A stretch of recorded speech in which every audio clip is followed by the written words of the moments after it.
Hi guys, I hope you're doing well. I am planning to be traveling very soon. I'm going to Japan and I'm very excited. I will be vlogging while I'm there, of course. So this is probably going to be the last video I upload before I leave next weekend. So I wanted to leave you guys with some fall fashion outfit inspiration before I go. I'm going to start off with some basic types of pieces you can incorporate into your wardrobe. Starting off with wide leg or boyfriend fit jeans. I feel like it truly is denim season. Everyone I know has been wearing jeans lately. They're just so comfortable and versatile for every day. I really love the casual slouchy look of a wide leg jean. There's something about it that's very effortless, model off duty, kind of ran out the door type of vibe. Denim just really adds a sense of ease to any outfit. I feel like it's something that we can all gravitate to when we're not sure what to wear below. I definitely recommend thrifting for these types of jeans. A lot of times you can look in the men's section and find jeans that have the perfect bagginess and slouch to them. Next we have flat shoes, particularly ballet flats and loafers. I feel like these are the perfect shoe for fall and winter when you just want something easy and comfortable and practical that you can run around in and not have foot pain by the end of the day. Ballet flats have definitely been my go-to lately, particularly Chanel. They have really great quality flats and they're pretty easy to thrift online for a much more affordable price than the retail cost. There's also brands like Ballarat and Repettos that are also high quality. I also really love loafers. I feel like they have this very effortless, cool girl sort of vibe. Definitely the most elevated yet comfortable type of shoe I feel that you can wear. Margiela and Prada have some really great styles, but if you want something more affordable, they're pretty easy to thrift online or in stores. I've really been loving single breast coats these past few years. I think they look a little bit more dainty and feminine compared to a double-breasted coat. I just love the overall simplicity of how it looks on the neck. And what I really love about these coats is that you can just button them at the very top and leave the rest of the buttons open. And I think that's very chic.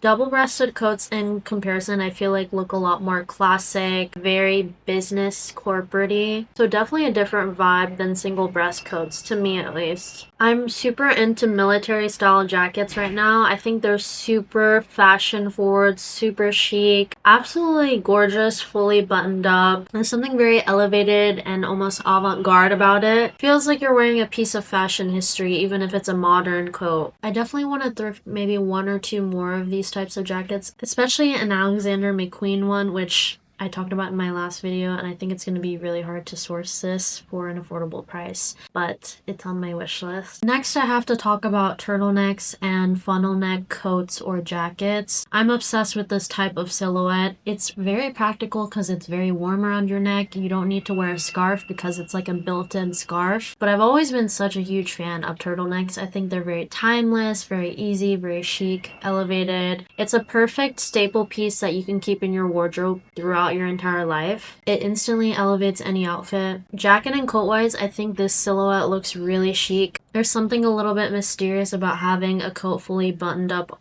about to your mouth or slightly above. Okay, now let's talk about mini skirts. Mini skirts are obviously not the most practical type of piece you can wear in fall and winter because of the weather, obviously, but there are ways that you can strategically style them to make them more comfortable. You can always layer with tights and socks. I just think there's something very chic about having the top half fully covered and then having a mini skirt with some skin or legs showing. Lastly, I feel like a piece everyone needs in their wardrobe is a pair of slacks. This is a fashion piece that's always and forever going to be in my wardrobe simply because it's so versatile. It makes you look very put together. It makes you look like you just got out of the office, which I love. There's a lot of easy ways to style them. My favorite go-to is to use a monochrome color palette, so I usually do gray and black or all black. And if you want a little bit of separation in a monochrome outfit, you can always add a belt or two. That looks super elevated. Slacks definitely instantly make you look more well put together. Okay, now that we've talked about some of the basic pieces you might want in your wardrobe for fall, let's talk about how you can kind of spruce things up. Starting off with both tights and socks. This is such a fun way to add more to your outfit, whether you're trying to go for a more sort of cutesy coquette vibe, something more elevated, or just something more practical. Color tights are always very fun. Baby blue is probably the only color that I would wear in tights, but I think it looks really good with gray and black outfits. I'm also really getting into stirrup socks. I think they look super cute cute, kind of equestrian vibes. A sheer tight is super sexy and great for pairing with mini skirts or shorts. And knee-high socks are also great for the same thing. Not a lot of people do this, but skirts over pants is such a fun and warm way to layer for fall. I think the best way of going about it is definitely doing something very monochrome. So black skirts with black pants or gray skirts with gray pants. It looks a little bit more seamless, and sometimes it can even look like a set. I also like the look of wearing a full black or dark outfit with a pop of white being the skirt, especially if it's a slip skirt. I think that can look very romantic. I also really love arm warmers. It was a bit hard to find inspo of this on Pinterest for some reason, but arm warmers I think are actually pretty chic. They're very warm, very practical, but they also add that extra length to your arm, and it just looks very cutesy to wear them. Popping out under a jacket sleeve or a coat sleeve, I really love how it looks. I definitely think compared to gloves or mittens, arm warmers are a lot more stylish. The girls that get it, get it. Now I want to get into a little bit of layering or complex layering. I've been noticing these types of shirts lately where they're very intentionally double layered, like both layers are attached and it comes as a set. I think it looks super cool. It's a really simple type of layering, but it really adds a lot more to the look of the overall piece. And then we also have the more standard types of layering where you're just layering throughout a whole outfit, especially having a peak of a top underneath another top. It can be something lacy, it can be something color blocked, it can be a collared top. I feel like belts are also a form of layering by adding separation between the top and the bottom of your outfit. I for one have really been wanting to get a v-neck black sweater so that I can layer with a white scoop neck top over. I don't know what my fixation is with that right now, but I really love how that looks layered together. I think hats are such a fun way to style outfits for fall, particularly newsboy style caps. I think are so cute, so chic, very vintage looking. There's also a little bit of masculinity to it, which I love. I feel like Keira Knightley is the perfect inspo because she used to wear these types of hats all the time. Whenever I wear one of these types of hats, I feel like I instantly become almost like a character living in a fictional time, and I have a mysterious form of income. Maybe I'm a nepo baby, maybe I'm unemployed, who knows. I'm also really into the look of having a full monochrome outfit with a colorful bag. This is such an intentional yet easy look to pull off. You just choose one color of your choice. For most people it's probably going to be black, and then all you need is just to add a colorful bag to the outfit. I think it's very eye-catching because your outfit almost becomes like a blank canvas for the bag that you choose to wear. I definitely don't see a lot of people do this type of look, and I for one don't even own any colorful bags, so moving forward I'll have to look for probably a baby blue bag. Lastly, I want to talk about asymmetry. Asymmetry I feel like is one of the coolest ways to add more spice and really spruce up an outfit. You can look for pieces like sweaters and tops that have asymmetrical seam lines and buttons. Same thing goes for coats and jackets. Some brands that really inspire me in this area are definitely Rick Owens, Helmut Lang, and Ann Demeulemeester. There's really a lot of mystery, intrigue, romanticism, and just overall this whole avant-garde sort of look when you incorporate asymmetry to your look. I think it's something very fun to play around with, especially with layering. There's a lot of ways to layer when you have something asymmetrical. So that's all the inspiration that I wanted to share with you guys today. I hope that was interesting. I hope it inspired you to maybe look at your closet in a different way, or maybe think of new pieces that you might want to incorporate into it. I for one am really excited to see how I can style pieces I already have in my wardrobe for fall. I've already been really happy with some of the outfits I've made and styled so far. I hope you guys enjoyed the video, and I'll see you again very soon.